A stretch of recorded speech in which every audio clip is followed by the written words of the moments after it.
Hi guys, welcome back to my YouTube channel, and today's my day off and I'm on my way to AMC theaters to watch Shang-Chi, and like usual we're gonna stop by Jollibee to have some dinner, and we're gonna give you guys a spoiler review. Hopefully you guys will enjoy this video. Don't forget to give it a like, a share and subscribe, and please be kind in the comment section and enjoy the video.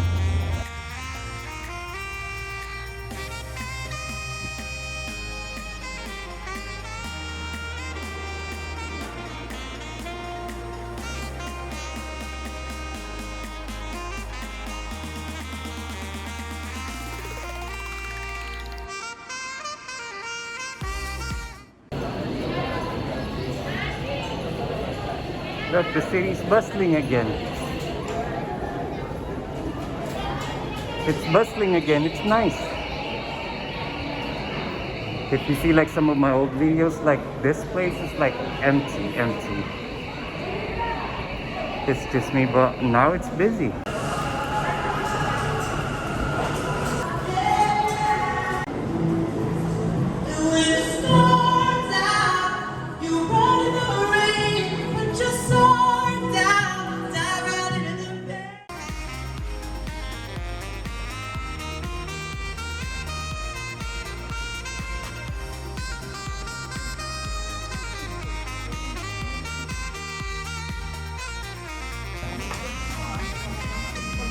So chicken tenders, pineapple juice, this is my gravy,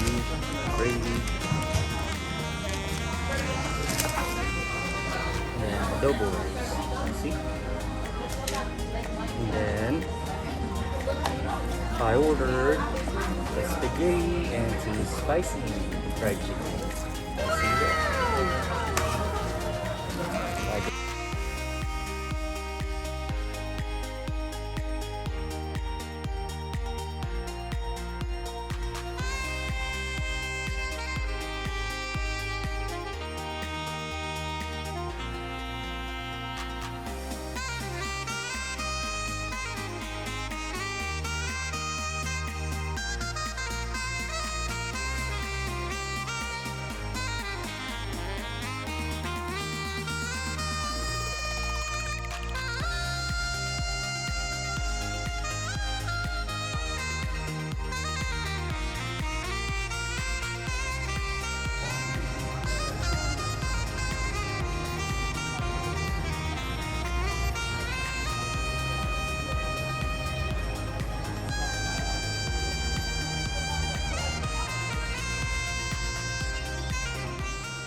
Hi guys, so now we are back in my apartment, and now we are gonna give you guys the spoiler review for Shang-Chi.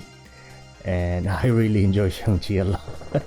Like it's different, like it's still Marvel, but it's different for some reason. I don't know why. So what do you well, we're gonna give you like a lot of spoilers and I have a lot of questions in this movie as well. Like it's weird. I don't know why. Well, what about you? What do you think of the movie? So I definitely enjoyed it. It was, yeah, I thought it was very, very good. Very well done. What were your expectations going into this movie? So it's just talking generally, like, so we both really liked it. What were your expectations going in? Well, obviously I want to see like a lot of actions, and well, here's the thing though. I kind of expect, should I say, Simu Liu or Shang-Chi in this movie to like have like a leading lady. Well, I don't know if it's Aquafina, but like, I don't know, like a leading lady, a pretty leading lady, and that he's gonna end up kissing the girl as well and all of that. For some reason he don't have that in here. Unlike Thor or like Captain America, even Iron Man, like they have like special lady in their life. But for the way I look at it, like I feel like Aquafina is just a friend, a best friend. Yeah, they definitely did even hint on something like that. Like if you compare it to like say the first Iron Man movie, which I think even back then that got praised for the fact that Tony Stark didn't end up with Pepper Potts in that movie. Yeah. But they did end up in the sequel. And then there was obviously, even if they didn't end up together in the first movie, there was that sort of romantic tension that was obviously there. Yeah. Whereas this movie, you don't even really get a hint of that, which I think is sort of refreshing in a way.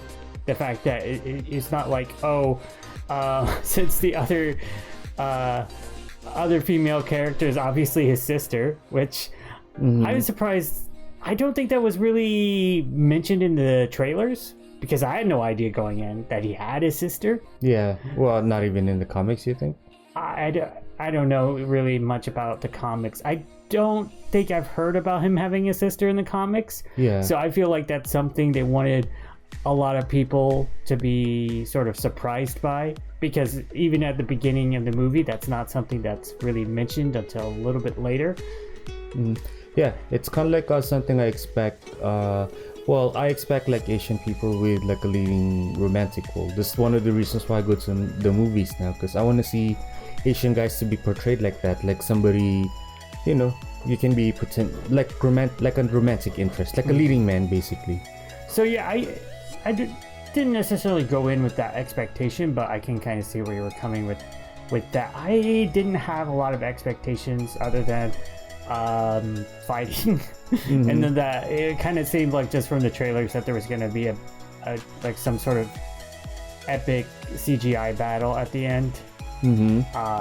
I like partway through the movie, I was wondering if that was going to be just a flashback or it did end up as being the third act battle. But I do like the scene with like his dad. Like his dad, like he's conquering like all these kingdoms throughout millennia, wearing these 10 rings, and he tried to like fight this woman, but this woman know how to fight her without the 10 rings. She knows how to use chi, should I say, or chakra of the universe, and basically they fell in love, and like that's kind of sweet. It surprised me by the amount of backstory there was. I didn't necessarily expect there to be so much more backstory and flashbacks, which I enjoyed.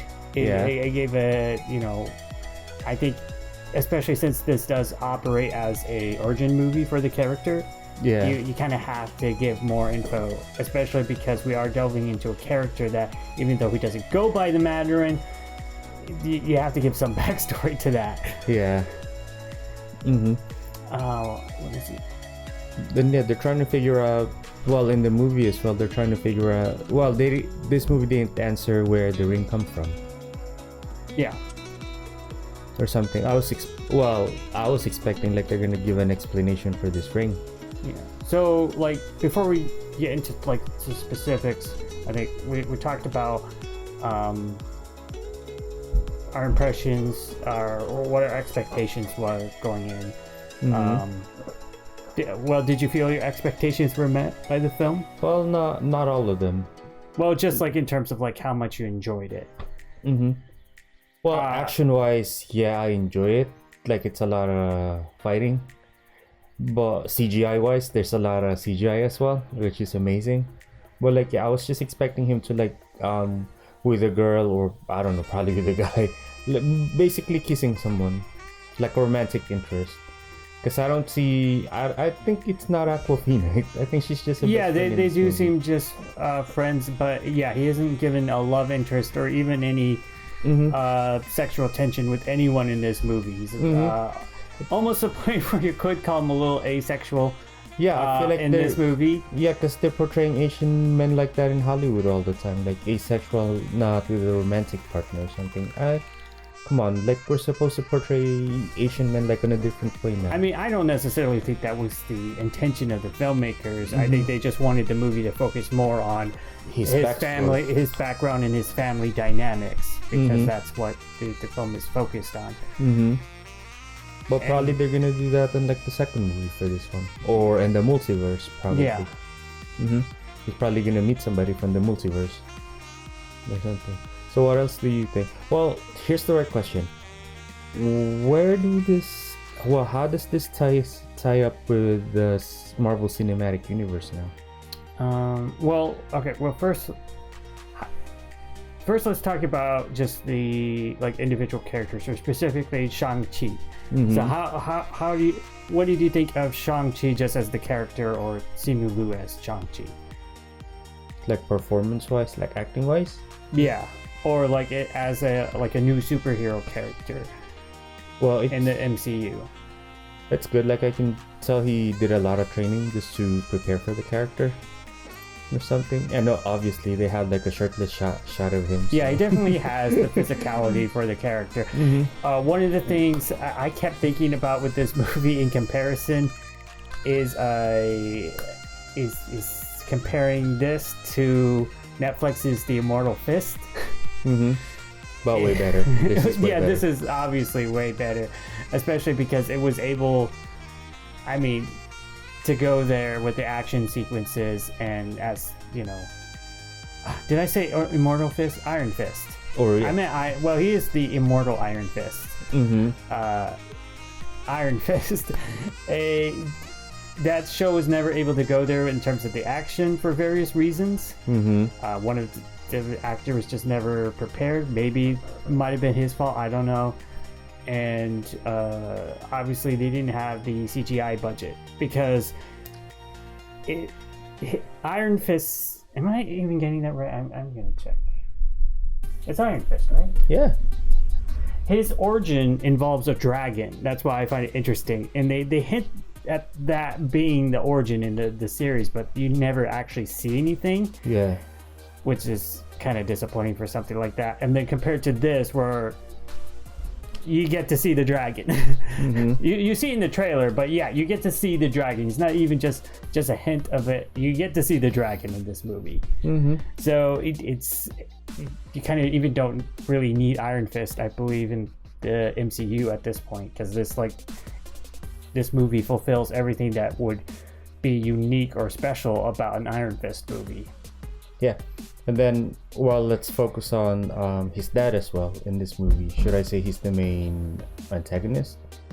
For the most of the movie, yes, until you could say he get replaced by a CGI monster. Because I'm trying to figure out now. Because remember when we watched Black Widow, they had this entity, the Red Room, I think that's how you call it. They call them? Yeah. And then for Captain America, how do you call that? Shields, right? Right? That's the main organization. You mean Hydra, like the villains? Well, not the villains. Basically the America's answer to Red Room or something. Shield.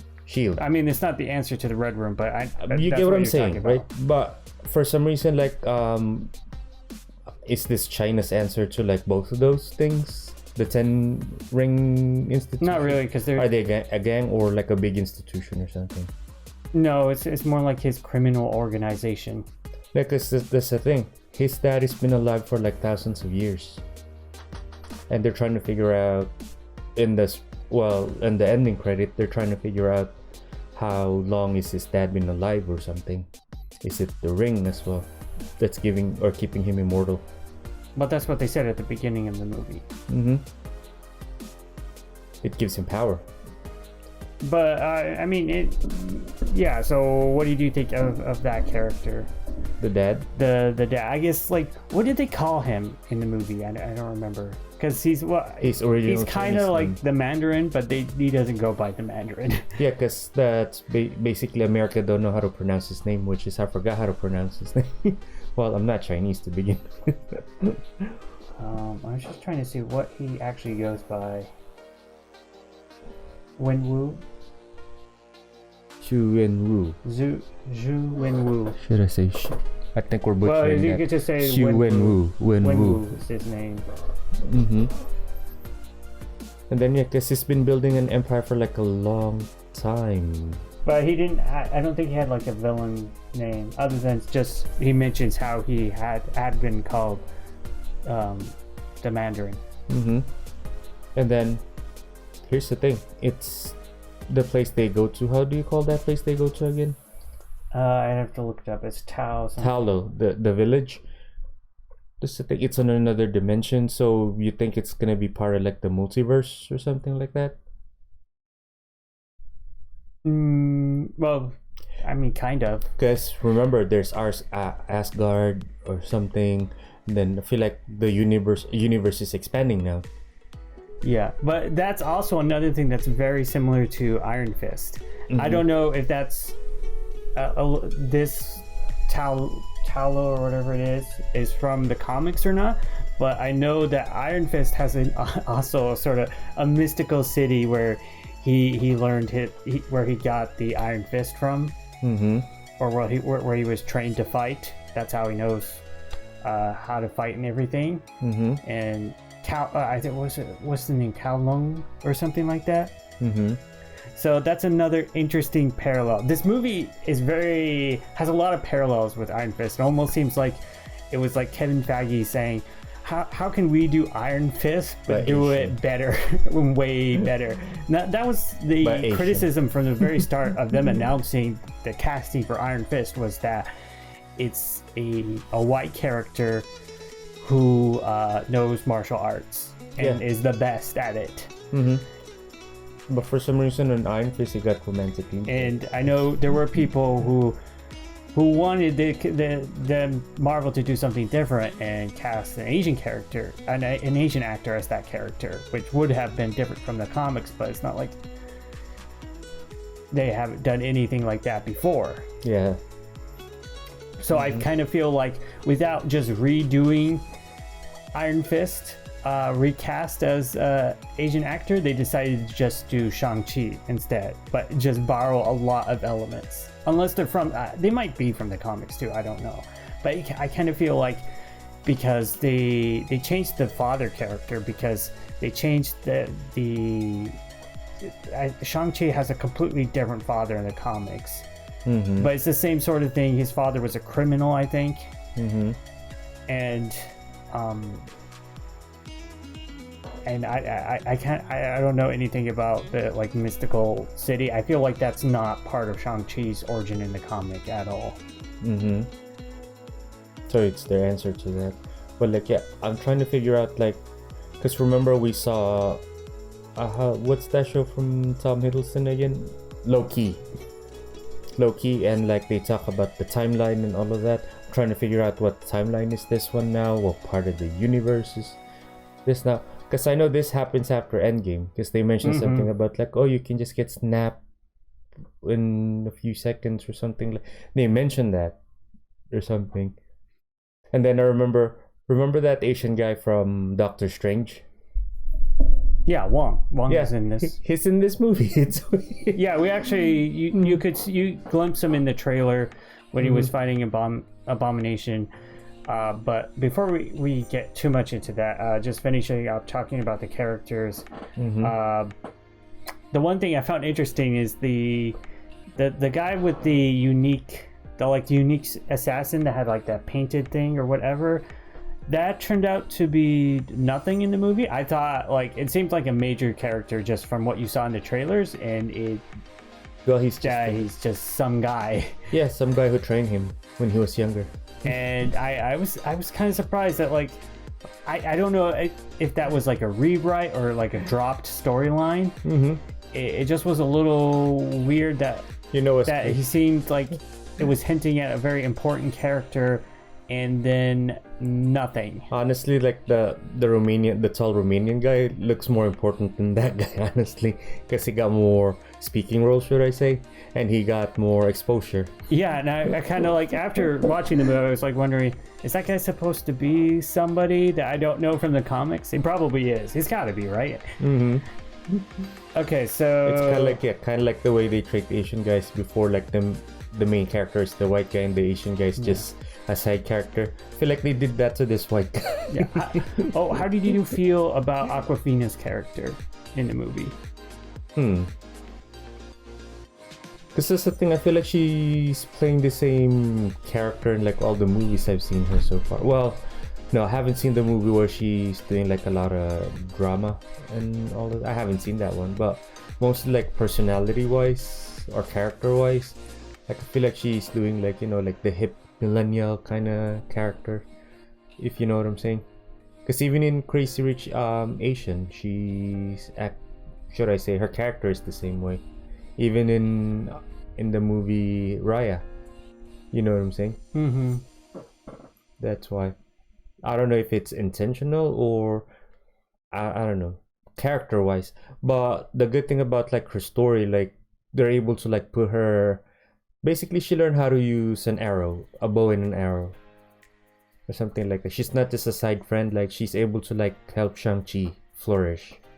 Mm-hmm. Like they're able to like write her okay. Well, for me, okay. Probably she's gonna flourish more in the next Shang-Chi movies. Like she's not just gonna she's gonna be an expert at crossbow or something like that. Like probably to the level of Hawkeye or something. I don't know. We'll see. I want to see her character develop in this movie. Mm-hmm. Okay, so getting more into, I guess we'll kind of dive into like spoiler territory at this point. One of the no, not really. We haven't really. Mm-hmm. Just talked about things that were in the trailers. Okay. So now we're going to talk about things like divulge of like more than what is you could glean from just seeing the trailers or reading it, whatever. One of the first things that I have to say, I don't think they should have shown Abomination in the trailer. Who's Abomination? It's the big green guy that Wong was fighting. Oh. Mm-hmm. Because that's it. that's his entire appearance in the movie. Mm-hmm. And I was a little surprised. Like I kept wondering, is he gonna come back or like? And then nope, that was just it. And also, I have a lot of questions about that. Like, so Wong was saying something to him about like we got to work on your punch or something like that. So it was like a friendly match, I guess. So what is going on there? I have just so many questions about what is happening there. Like as you can see, it's an arena where I'm assuming it's a gambling thing. Yeah, but we also do know from casting that I think Abomination is going to be in the She-Hulk series. Mm-hmm. And then also talking about Hulk, from the end credits scene, we see Bruce Banner, but he isn't Smart Hulk. Mm-hmm. My guess is that it ties into She-Hulk some way. Like he's gonna lose the Hulk thing, it's gonna transfer to her or something. Mm-hmm. That's my guess. Why? Because you see Mark Ruffalo as human? Yeah, because he was Smart Hulk, like Smart Hulk all the time, and now suddenly he's human again. Mm-hmm. So it would be a weird sort of devolving of the character for him to suddenly go back to not being able to control his transformation. Mm-hmm. Or they're able to extract it from him, probably. I don't know. Well, I feel like that's why it's going to tie into She-Hulk. They're going to tie Bruce Banner being Bruce, not being Smart Hulk anymore with She-Hulk's origin. Mm-hmm. Oh, we'll see. Like there's more MCU movies coming up, like the Eternals. That's why, and that's the right question now. How does this tie to like the entire Marvel Cinematic Universe now? Because they're trying to like do multiverses and all of that. What dimension is this? Onto what universe? Into what timeline? And it's becoming jumbled up now. Well, it's in the main Marvel. It's in the main universe. Mm-hmm. But that does cause a question of like, so what does, at that end credit scene, Wong said something about like basically sent out a signal. I mean, that's how he knew about the rings. Mm-hmm. So like, I don't know if they were trying to say it sent out like a signal throughout the multiverse, or exactly what that meant. Yeah. But when do you think we'll see Shang-Chi next? My guess is maybe we are going to see him in Doctor Strange in the Multiverse of Madness. I mean, I know that movie is probably going to be jam-packed with characters, mm-hmm. and especially since you have Wong there saying, kind of recruiting him, that would seem like the most logical place to see him next. Yeah, and he's probably traveling with Spider-Man in the multiverse, probably. So I think, Doctor Strange is probably definitely going to feel like Avengers. What is it? What are we at that point? 4.5? Kind of like Captain America Civil War, mm-hmm. was was a felt like 2.5. Mm-hmm. And that's the thing as well. He's able to learn how to control the 10 rings in this movie. Because I remember like he was fighting his dad, and for some reason like 5 of the rings went, well, basically he got attacked by the 5 rings, and he's not just able to like dodge it, but like change its, should I say, chemistry for like its properties, and it becomes his rings now, and the colors change or something. I mean, we saw that earlier in the movie when the mother does something similar. And they were saying it's not vibranium, it's not from any other technology they found, some, or any technology they know. So I'm assuming it came from like the multiverse, or probably it, like those rings came from like different universes or something like that, and they just brought it in, like like the Infinity Stones. Yeah. And I guess the other thing I would ask is, since the Marvel universe moving forward is so much just about team ups and combinations, if Shang-Chi does show up in another person's movie or teams up with someone, who would you want it to be? Well, Spider-Man, obviously. I want to see him in Guardians of the Galaxy as well, together with Thor. Why? What's wrong with that? He's traveling with aliens and all of that. I want to see him with Captain Marvel, helping Captain Marvel. All of that, and like of course gaining power or so. And I just want to see him like have a romantic interest or something. Yeah. Like I just want to see him kiss. What kind of romantic interest do you think he should have? Because I don't really know anything about what kind of romantic interest he's had in the comics. Well, am I gonna be racist if I want her to have like an interracial relationship? At least just to give them, give him a complexity to his character. It's not just an Asian guy who knows how to kick ass. Like, come on, he can be romantic as well. I don't know. Well, I don't know. Nah, do you think Captain Marvel should be the romantic interest? I don't. It doesn't have to be another superhero.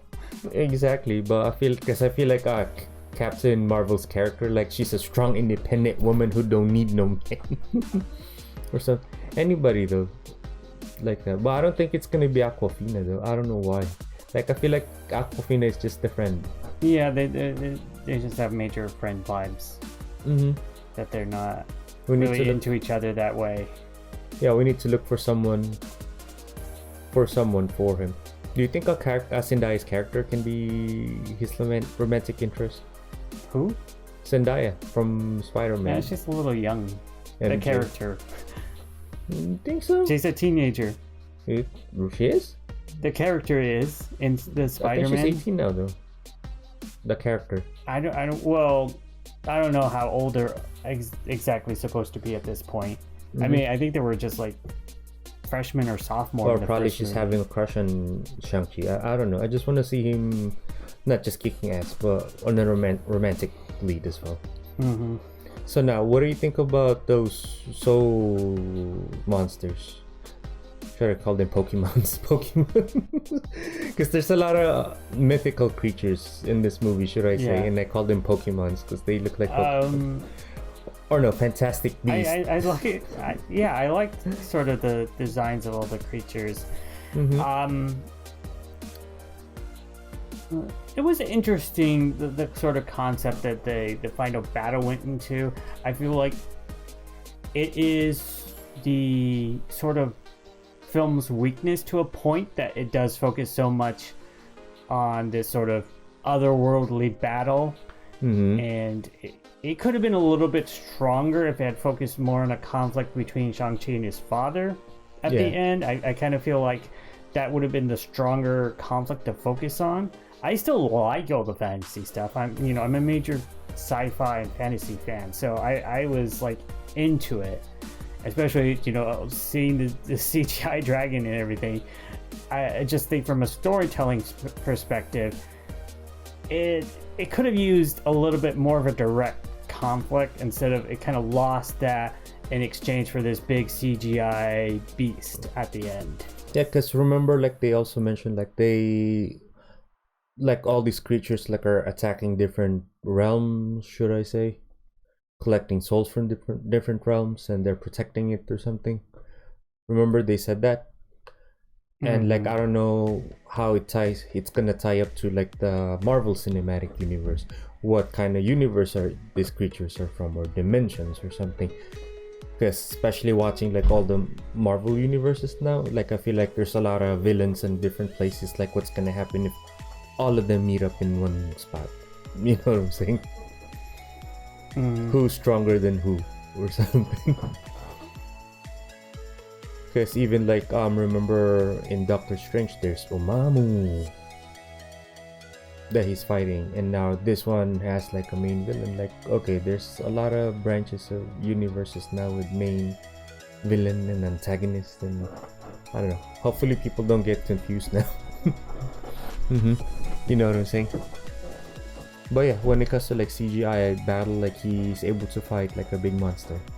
He flourished using the 10 rings with the help of the Pokemons. I call them Pokemon. And I wonder if, because in this movie the 10 rings are pretty much just a simple like power thing, whereas the comics, well obviously in the comics for one thing they are rings like on your fingers, not these sort of armbands like they changed for the movie, but they also each have an individual power. Yeah. Whereas in this it seems to be just one thing, but I think they have room to expand upon it in a sequel. You know, he could learn to do different powers with the rings. So I think there's definitely room for I feel like it potential there. Yeah, I feel like it amplifies the power of somebody who wields it or something. You know what I'm saying? Yeah, especially if he were to more explore the sort of different powers from that village, and incorporate them into the rings. So I think you could explore something more there. It is interesting that they have him end up with the rings, because that's not something from the comics. I know Shang-Chi in the comics is just a more like a street level, you know, sort of like Black Widow. He's just really good at martial arts. Whereas obviously now going forward in the MCU, he's got these sort of super powered rings. Yeah. So he can sort of be more on the level of these superheroes. Yeah. Do you think it's a bad thing or a good thing? I think it's a good thing. I don't know. I think it gives him something more than just being an Asian guy who's great at martial arts. Like he is an actual superhero, kind of like Black Panther. You know what I'm saying? Do you think it's the Asian's answer to Black Panther? Like the Asian version of Black Panther, you think? Well, I mean, to an extent. In a way, yeah. I mean, Black Panther has been much more popular in the comics, even before the movie, than Shang-Chi. I mean, the fact that most comic readers maybe have heard of Shang-Chi, but like nobody had really heard about him for the most part in the general audience before this movie. And how do you think this is gonna tie up to the upcoming movie, The Eternals? I don't think so. I don't think it ties in directly with the Eternals. Because you notice Marvel doesn't necessarily tie each movie into the next one that's released. It's usually they'll tease like a scene that's happening like 2 or 3 movies from now. No, it's not just that, because I've been noticing like all the Marvel movies now, like they're mentioning the snap. They have a reference to the snap. Yeah, because it helps.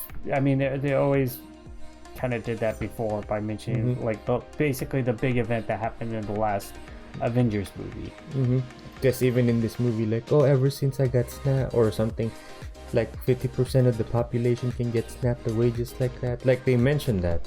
Yeah, that's kind of just to put you into mind of where this takes place in the timeline, especially since the last movie, Black Widow, we moved backwards. Went before the events of Infinity War.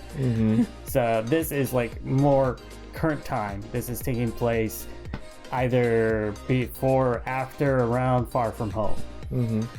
So I wonder why they didn't show them getting snapped or something on their point of view. I don't know. I think maybe they didn't want to get into deciding which ones of them were snapped and which weren't. I mean, the way that scene just plays out, I kind of assume that none of these characters did. Yeah. Because they don't refer to like having been gone.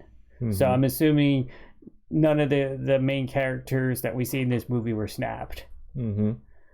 Otherwise, I think just for the most part, they didn't want to have to go into all that like sort of thing and have it affect the plot that much. But they did want to acknowledge that that did happen. That's part of the universe. That kind of thing. Mm-hmm. So what else do you think about the movie?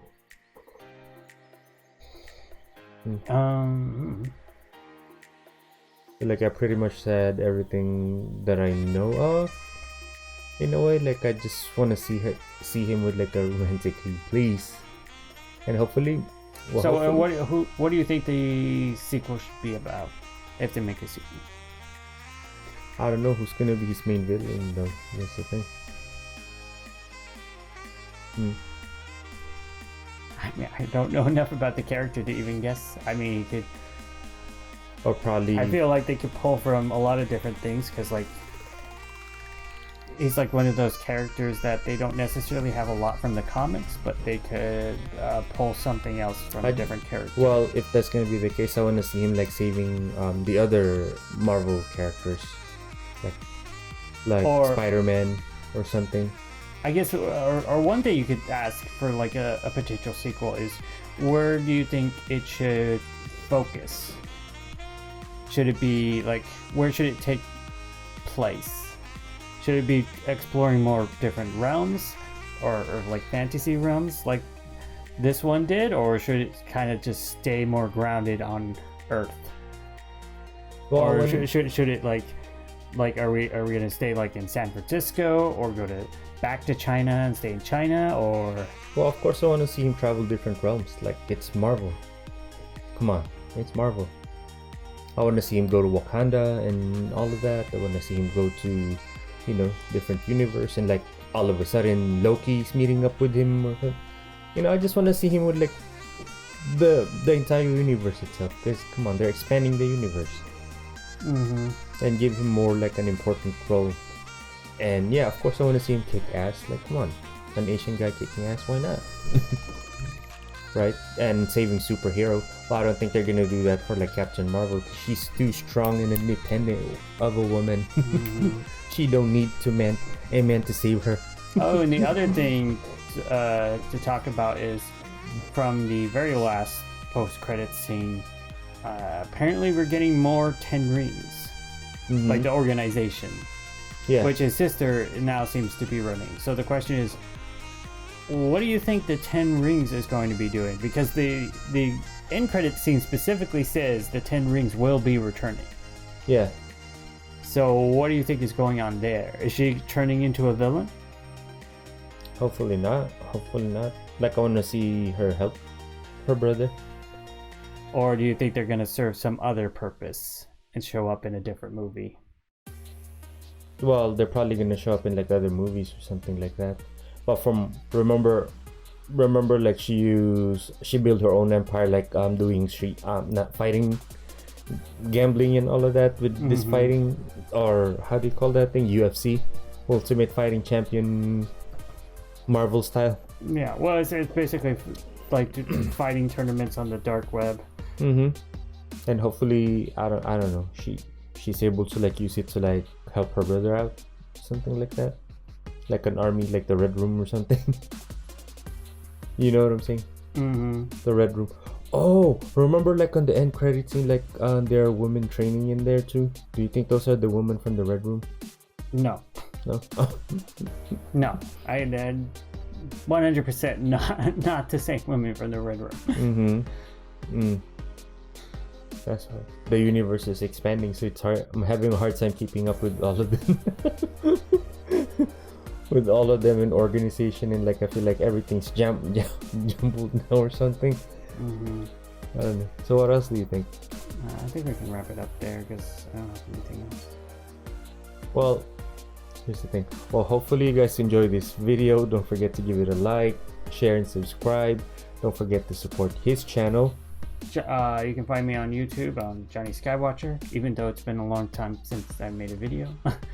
And hopefully you guys can be kind in the comment section, and I'll see you guys in my future video. Bye.